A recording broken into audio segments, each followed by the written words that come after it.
So what if you're someone is talking about something, and so we'll change the topic just to keep it generic. Someone within your team, let's say, is talking about something that you think could hurt them.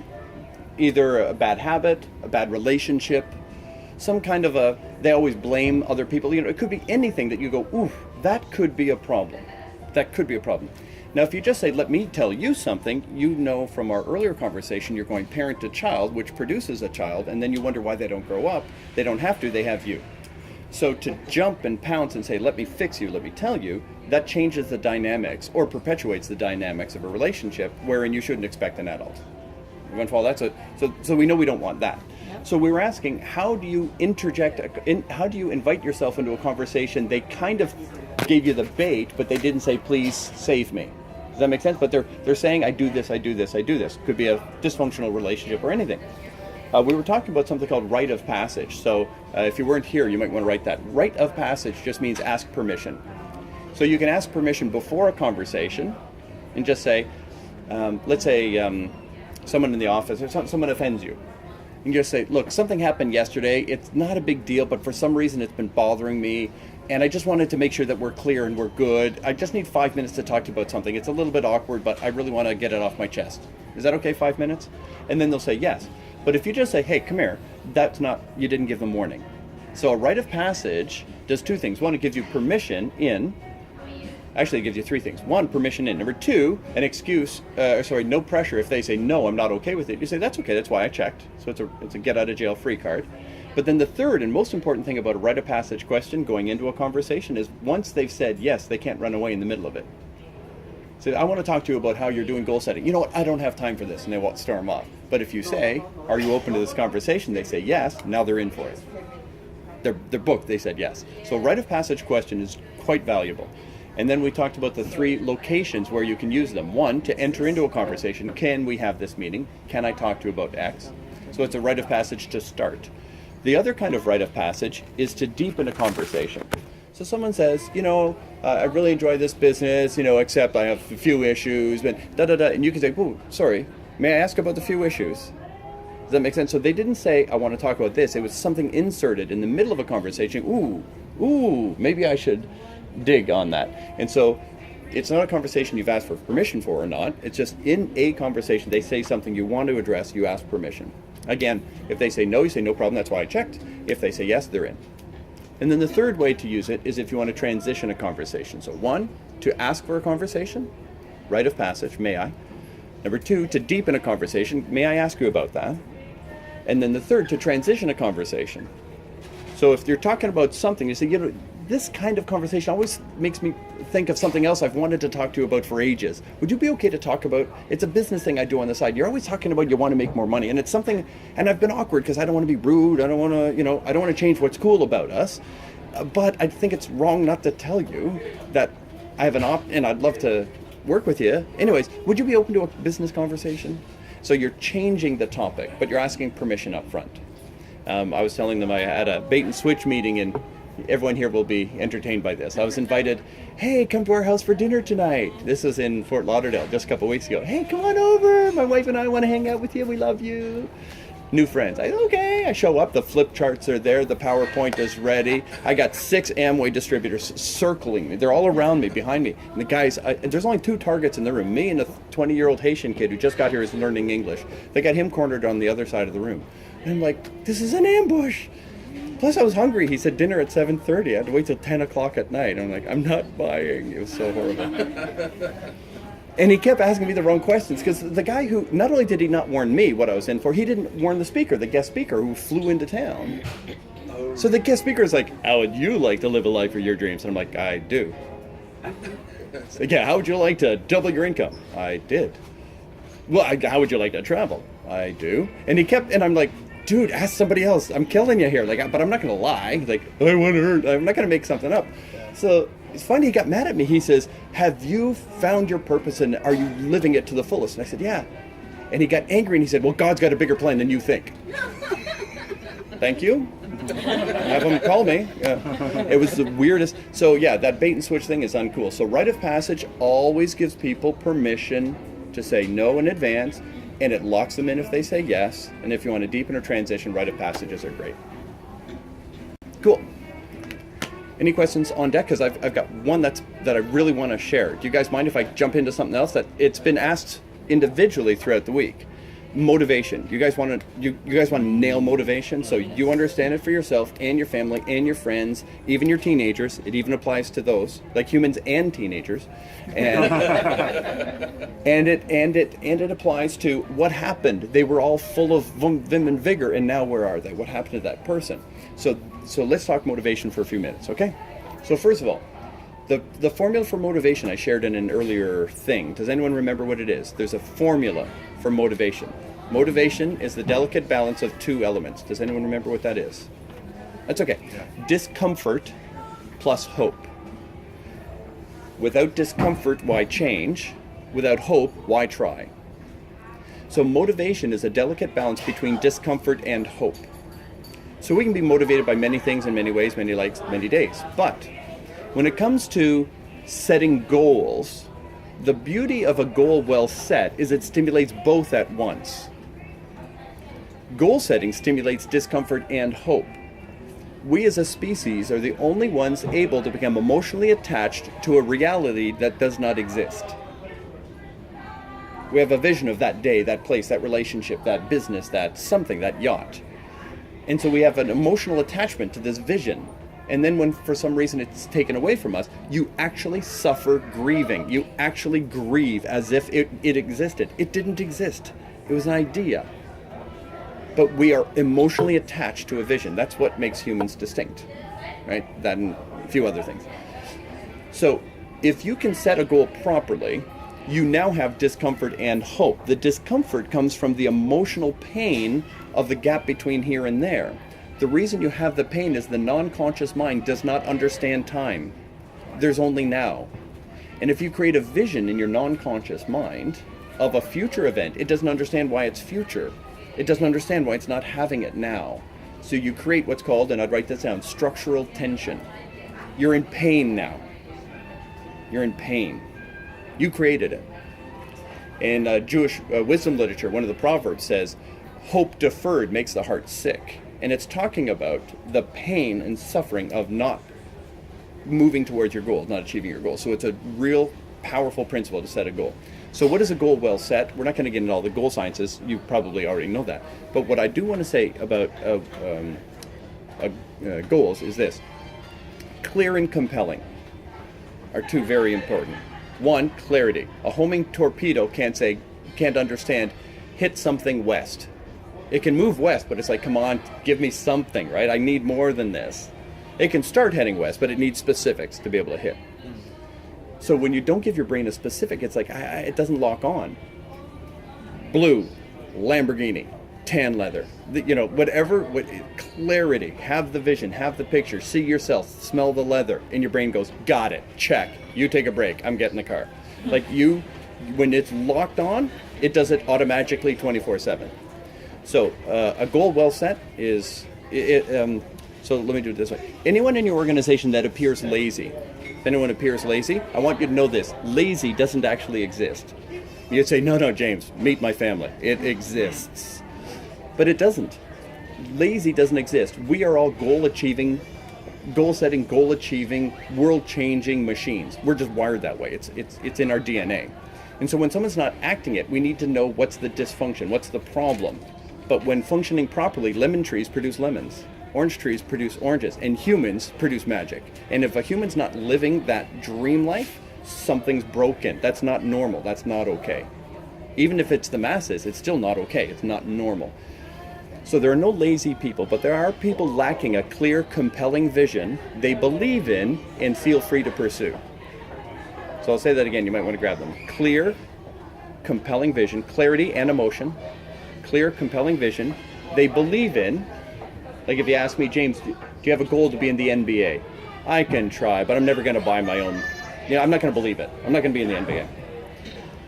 So clear, compelling vision they believe in. Napoleon Hill said, if you can believe it, you can achieve it. So belief is very important.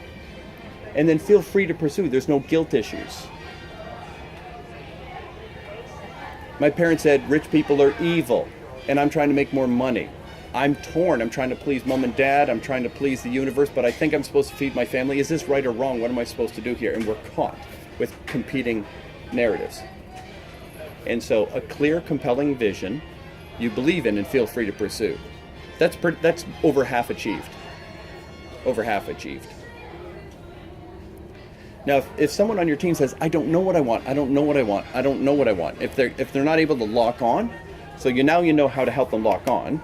But if they're like, I don't know, maybe I don't care about anything. Everyone follow that? So they're just spinning. You say, okay, how is your current reality? Is that okay? No, it sucks, right? You say, okay, so you have no idea where you want to go. You just know you don't want to be here. Yes. So let me give you another. To get someone in motion, you don't have to know clearly where you want to end up. You just know clearly where you don't want to be anymore. I don't have to have that clarity. I just need to have this clarity. I can go east, west, north, or south. It's all better than what I'm in. So just get in motion and we'll learn in motion. Someone said in a theological sense, they said, your job is like a boat on the water. Your job is the propeller. God's job is the rudder. Get moving, he'll guide you. Just get off your butt, start in motion. And so when it comes to goal setting, it's very important, clear, compelling vision you believe in, feel free to pursue, and the lack of that, have an anti-goal, which means just not here.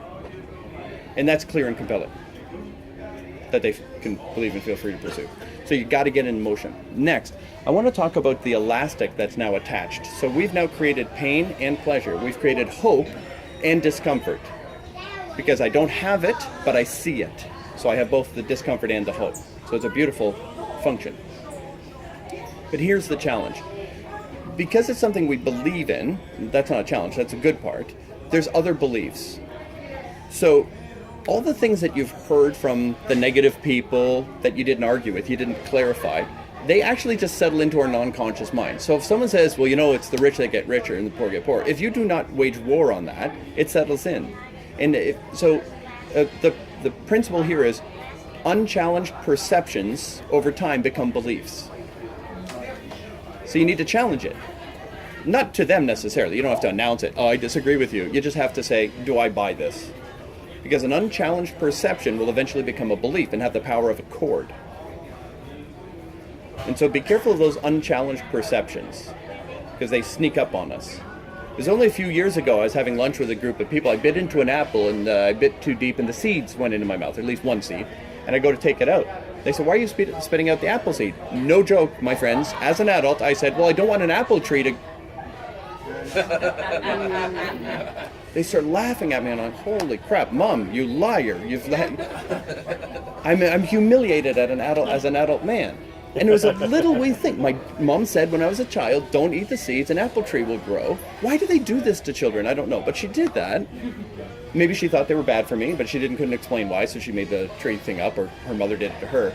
But because I never challenged it, as an adult, unconsciously, I was obeying it. Well, if I'm obeying it, it's a belief. But I wouldn't believe it if I thought about it. How many of those are in you? Yeah. How many of those are in your team? And they say, I don't know why I can't. Well, let's investigate. I don't know why I can't stick to my goals. Well, let's ask the question. Don't make it rhetorical when it shouldn't be. Let's ask why. What would life look like if you did accomplish? A lot of people have fear of power and fame and fortune. They have fear of things that they don't need to have fear of, but they do. And so walking through that and just cleaning the minefield would be great. So I want you to think of it like an elastic. You've got an elastic band now wrapped around where you are in that dream. Everyone follow that? So you've got an elastic band here. But then I've got the elastic band going back to Dad saying, rich people are all evil. We're the good broke people.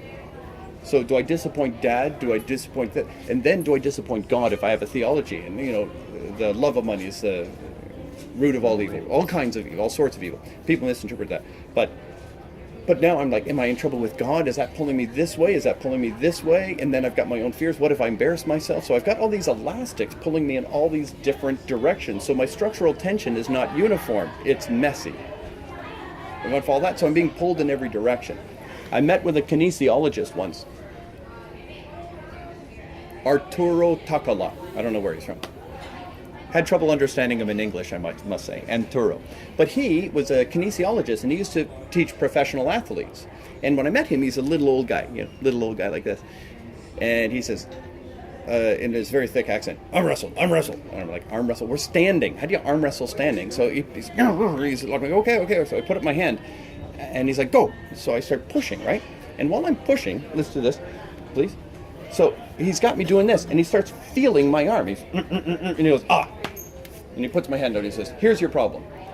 And he says, you're fighting yourself. Wow.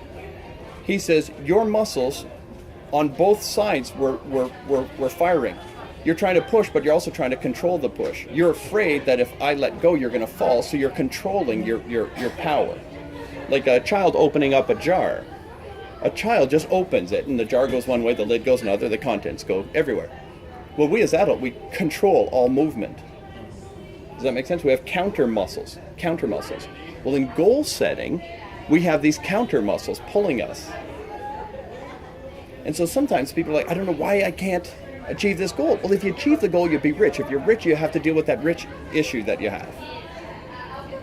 Because every time you go this way, the tension starts pulling you back this way, because now you're straining that one out. So understanding structural tension is a big thing to clean our maps, to say, oh, that thing that my mom said, yeah, that's bullshit. I'll drop it. I'm moving on now. But it just takes a moment of challenge to say, why did I believe that? So people on your team and yourself, if ever, why don't I do this? Don't ask it rhetorically. Ask it, why don't I? There's a reason. I'm an intelligent person. And I meant it when I said I was going to do this, so why didn't I? So look for, what's the tension pulling me in the other direction? Challenge that belief, and it'll probably evaporate. Everyone good with that? So that's called structural tension. Now this is one of the most important things I wanted to share with you. Sorry, this doesn't feel as much like Q&A as it should, but these are questions that came up earlier, sorry.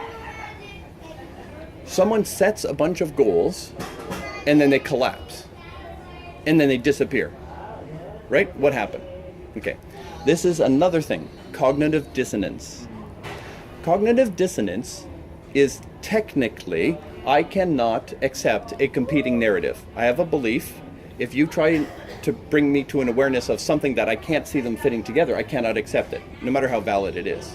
Cognitive dissonance, I just can't. The way I'm talking about it is, I cannot accept me when I have an ideal that I'm not living up to. So I have an ideal, like everyone has an idea of what an ideal person should be like. Women should, men should, fathers should, business people should, gentlemen should, ladies should, and we have these shoulds built up. And if you're not living in alignment with yours, and none of us are, you're mad at yourself. We're our own worst judges. Everyone follow the storyline so far? So we're all our worst judges. When you set a series of goals, you simply build more tension on the cognitive dissonance pressure chamber. And finally, if you catch yourself not even inching in the direction of that dream, your brain turns on you and says, I don't buy it. I don't buy it. I don't buy it. I don't buy it. I don't buy it. You get me all excited, we're going to do cool things, and then you don't even get off your butt. You're still eating that ice cream. Yeah, we're going to be hot, aren't we? Look at you.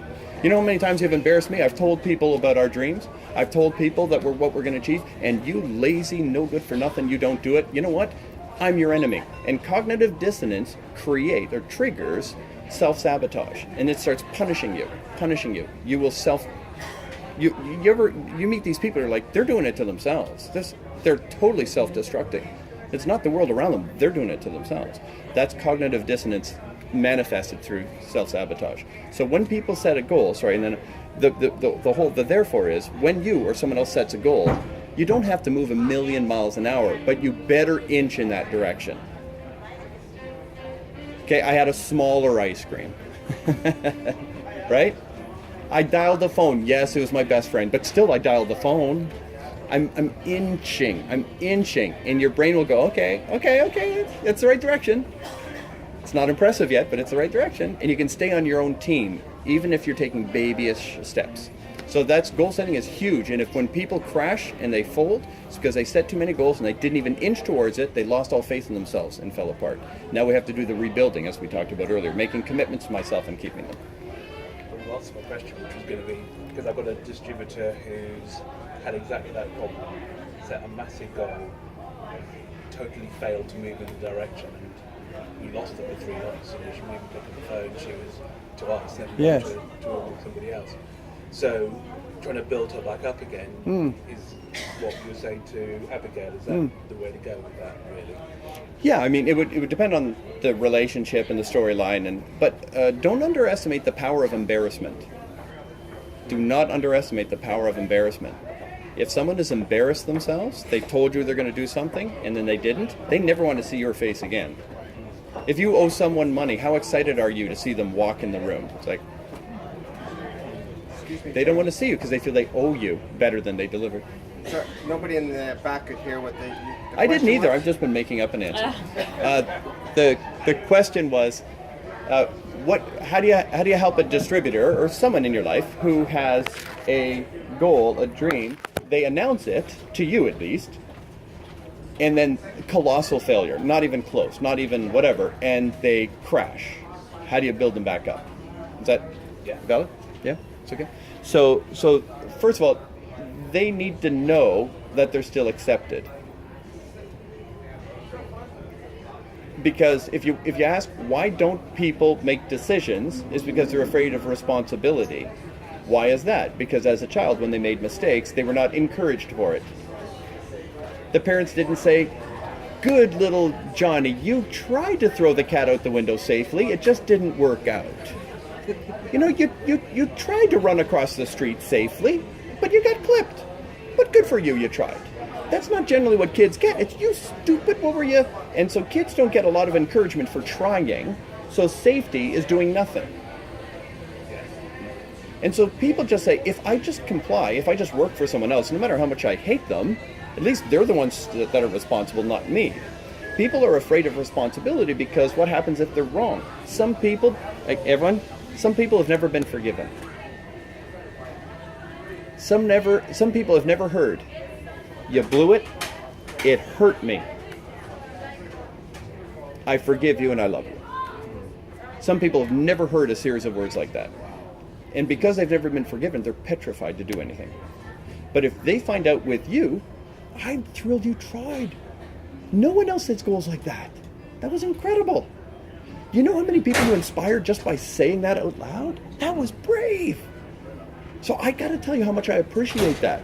And I feel bad that I didn't come alongside you more to support you, to ensure you were setting the realistic goals and get the support that you need. So we own this together because we're a team." And they go, "Oh my gosh, I thought I just failed you. I thought you were going to be mad at me. Now you're coming alongside, say, I own part of this too. We're on the same team. We're the same species at least. And I could have been more helpful during that journey. And I just want to acknowledge all the cool things about what you tried." And they're like, "Oh my gosh, now I'm okay. Let's try something else." But until they feel safe, they're paralyzed. And safety comes from our acceptance more than anything else. It's like they don't owe you anything. Once they know that, they're not a debtor trying to hide. Is that helpful, guys? Just like you don't know how paralyzing that is. How paralyzing that can, unless you do know. Yeah, I do. Right. I do. I've blown it. I was in a sales job a long time ago, and I blew it. It was a colossal failure. It was the worst thing you can say to someone is, "That person is a guaranteed sale. There's no way you could blow it." Well, what's going to happen if they do? It's like, well, then I'm the worst ever. And there was one of those. The boss said, "That one, guaranteed. Just go there. Tell them what color ink to use on the check. They're going to write. Don't worry about it." And I blew it. I blew the sale. And I know exactly what I did wrong. That was the last sales call I made, and I continued to work there for 6 months. For 6 months, I would show up at the office, have my cup of coffee, high-five everyone, and go and hide in a parking lot. I was paralyzed with fear and embarrassment. Paralyzed. And finally I quit. And I was just, I thought my career was over. And then someone believed in me and said, "Come on, get back on the horse, buddy." You know, stuff happens. So I know what it means to be paralyzed. And when someone feels they've failed you like that, they need this. They need that. And so just buck up, soldier, might not be enough. They need to hear that I applaud you, I appreciate you, I own part of this. What can I do to help you? Let's get going again. And side by side. Because physiologically, they think you're head to head right now. And you need to show them, I'm actually here on your team. We're facing this thing together. And then you have a chance. And then inch by inch, right? Help them set goals that they can commit to and set a goal and keep it, set a goal and keep it. Because they have to build trust with themselves first. Yeah. Yeah. Okay, question. Oh, he waved. I got all excited. I thought it was a question. I can give an input if you like, because Give an input. You've talked about goals a couple of times, and something Art talked about last year, for anybody who's, I know it might have just been the UK group, he talked about a Slight Edge chart that he created actually with Jeff Olson. If you've ever read the Slight Edge book, it's all about little incremental goals every single day. So he talks about having a graph where you start at day 0 of whatever you're trying to goal, and you write down the 3 things you're going to do every single day, or however many it is, and then every day you successfully get those goals, you go up one on the graph, and if a day you fail to make those goals, you just go down one, and then you can go up, and then the next day you can go up one again, and then maybe down the next day, and you can go 2 or 3 days down, but you can still pick yourself back up again, and then by the end of the month, the idea is you stay above the line, which then means over the period of a month, 50% of the things you've done are good, are above the line, and it helps you just keep that momentum going rather than saying, I want to do all these 2 things, and then on day 1 you fail, and you go, well I didn't do it yesterday, so what's the point, because I've broken my run, and then suddenly you don't do anything at all because you're paralysed by what you were talking about there. So, Is anyone here, is anyone at all more of a A-type personality who wants to achieve a little bit on the, maybe red, maybe not, but it's like I want to achieve and I can be hard on myself? Is anyone here who would say, I can be hard on myself? Anyone at all? Okay, the truth is, everyone, I think. But if you can be hard on yourself, a little bit of advice similar to that is this. Imagine yourself, those of us who run our engines hot and we're hard on ourselves, I want you to think again of this goal with the elastic band around it.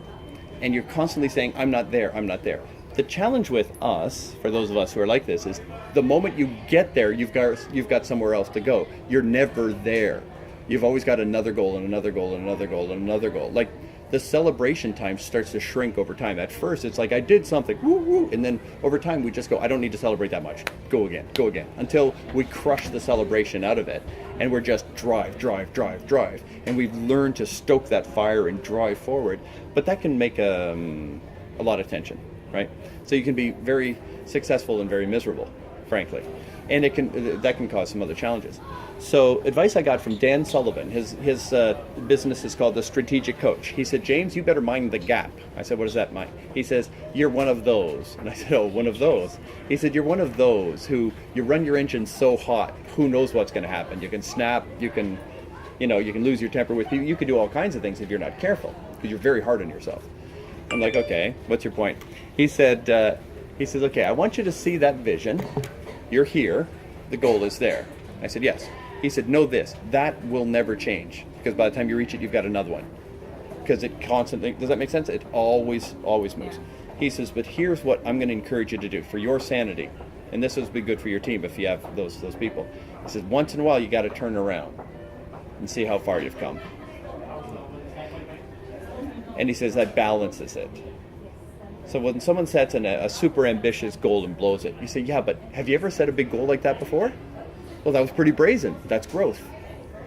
Have you ever gone into business like this before? No. Well, that's growth.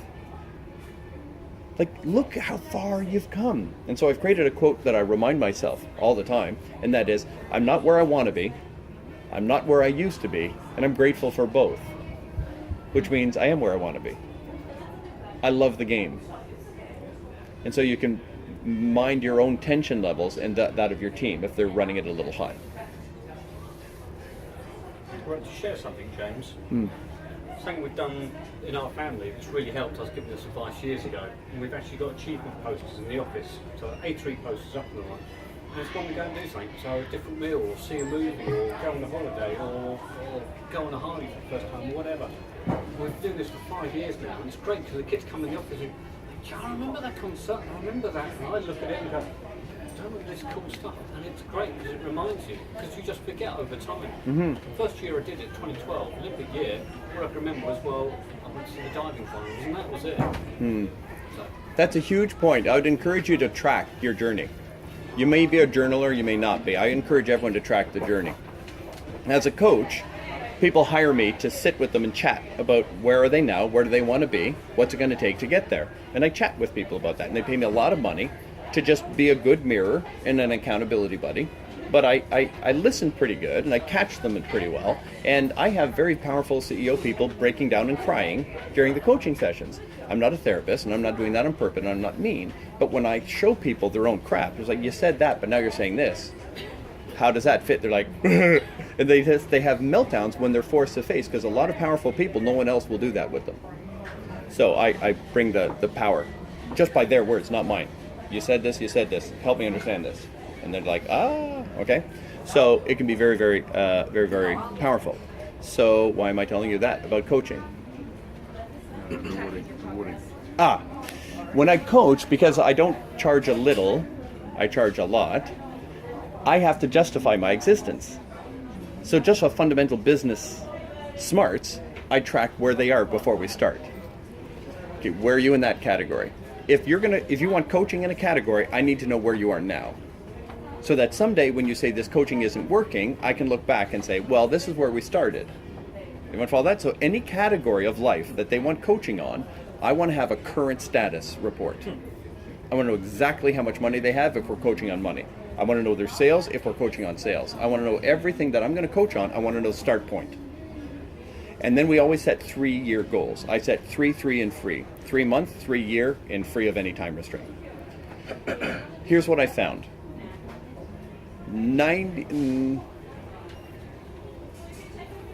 Between 80 and 90% of their 3-year goals are achieved in the first 10 months.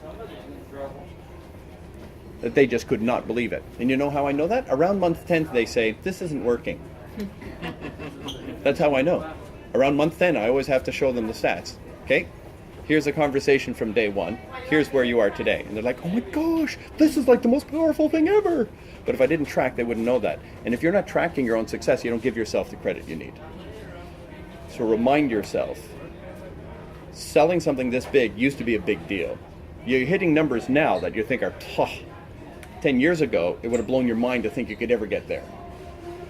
So sometimes we change our expectations so fast we forget we've come a long way. So tracking is really helpful. Some people do that with their prayers, they're in their spiritual life. Just to say, I've lost my faith in God. Let me check. Oh yeah, all these things.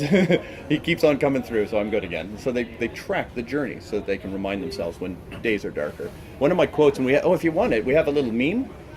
It's a beautiful meme. I had an artist guy create it for me. It says, never doubt in the darkness what you knew to be true in the light. And so if you know that this is a good business, the day you don't feel it, don't give in to that emotion. Don't doubt in the darkness what you knew to be true in the light. And capture those light moments and capture them on paper so you can go back and remind yourself what you knew when it was light.